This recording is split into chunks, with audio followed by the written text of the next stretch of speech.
Hey, what's up guys? Welcome back to the channel. Welcome back to another video. Today we're going to continue the hunt for the replacement for the SL63 as my new daily driver. I'm going to walk you guys through why I believe the 2020 Porsche Cayenne Coupe could be the way to go as the new daily driver. Now, the way I found out about this new Cayenne Coupe was through one of the guys on Instagram. He sent me a link because he saw the video I did about a week ago on the 2017 Porsche Cayenne GTS. He was like, look man, take a look at this new 2020 Porsche Cayenne Coupe that's coming out. You may want to consider this as your new daily driver. So I did, started doing a little bit of research, and guys, let me tell you, that new Cayenne Coupe is going to be pretty nice. The design of the Cayenne Coupe is going to be pretty similar to your standard Cayenne as it is today up until about the A-pillar. After that, you're going to have a lower roof line, so sleeker, a larger rear end on the coupe, so larger rear end fenders. So it's going to make it look pretty nice. Also, it's going to come standard with a panoramic glass roof, which is cool. But you can even take it a step further and get a high gloss carbon fiber roof as an option. So I'm definitely going with that option. Now they're going to come out with a couple initial versions of this Cayenne Coupe. I believe they're going to come out with a 340 horsepower V6 version, the 550 horsepower twin turbo V8 version. You know that's the one I'm going with. But I think it's nice, man. I think when you look at the interior of it, you still got Porsche. I mean, it's still that high quality material that they use.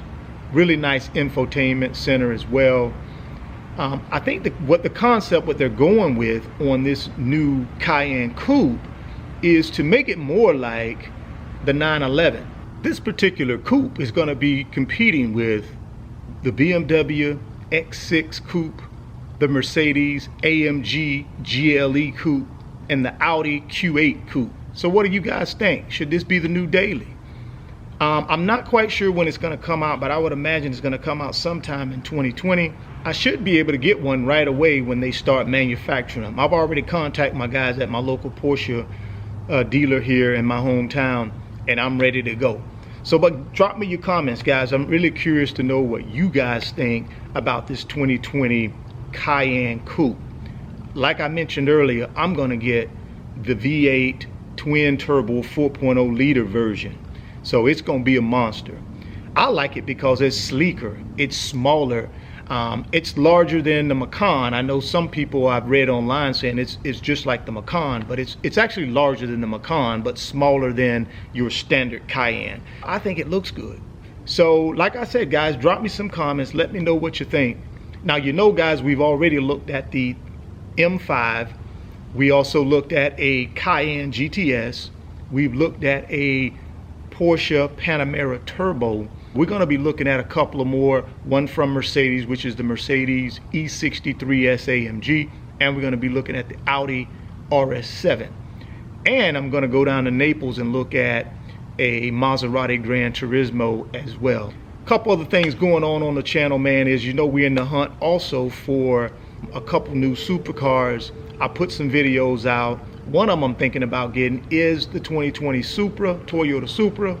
Now, I know I've gotten some controversy on the GT3, people saying you're crazy to be trading in a GT3 for a Toyota Supra. I'm actually not going to be doing that. What I'm going to do is I'm going to sell the GT3, and then I'm going to take the cash and invest it until the 992 GT3 comes out. I'm just making sure I'm in a position to get out of the GT3 and invest that money until it's time for the new and improved 992 GT3 to come out, which should be sometime in mid to late 2020. Also on the 458 in back of me, I'm thinking about moving that one on too and possibly getting a Lamborghini Huracan Performante or Evo.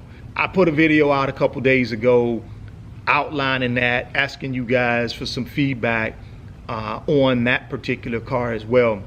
Also, man, I'm thinking about selling the house, getting a larger garage space, I'm not necessarily looking for a larger house from an interior living quarter standpoint. What I'm interested in doing is getting larger garage space without having to go out and purchase a detached standalone garage somewhere else.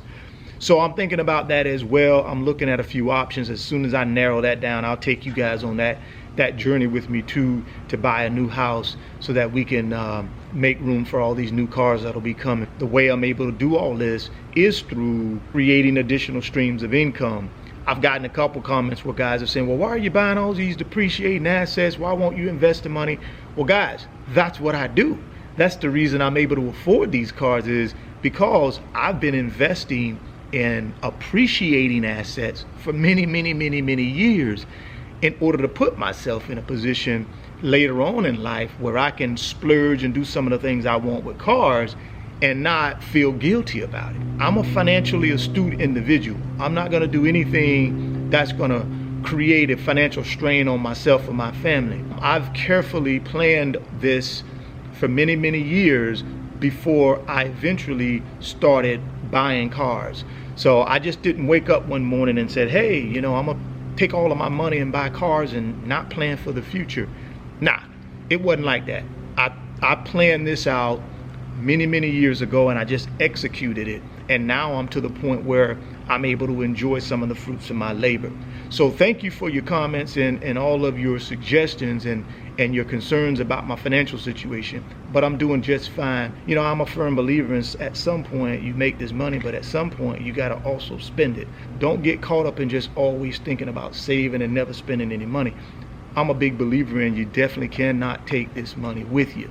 So go ahead and plan properly, do the things you need to do financially, but when it's time to spend it, go ahead and spend it. Now, I'm not telling you to go out and spend money recklessly. You need to plan properly for your situation. But once you do, enjoy it. Go out and do the things that you want to do and the things that you've been working all of this time to do. Go ahead and do them. I'm going to go ahead and wrap this video up. But I did want to give you guys my feedback on this new 2020 Porsche Cayenne Coupe that I think I'm adding to the short list. You guys drop me some comments and let me know if it's worthy to be on the short list. I think it is. Now, I haven't seen one up close and personal, but I can tell you what, from the photos that I've seen, from the people that I've talked to at my local Porsche dealership here, it's going to be incredible. And it's going to compete with the likes of, like I said, BMW, Mercedes, and Audi with their coupe variations of their larger SUVs. All right, guys, I'm gonna go ahead and wrap the video up. I appreciate you guys spending some time with me today and listening to me talk about this potential new daily driver, this Porsche Cayenne Coupe. Give me a thumbs up. It really helps the channel out, and it helps me out as well. If you're stopping by the channel for the first time, please consider subscribing and share the video. As always, guys, keep chasing greatness, and I will catch you guys on the next video. Peace.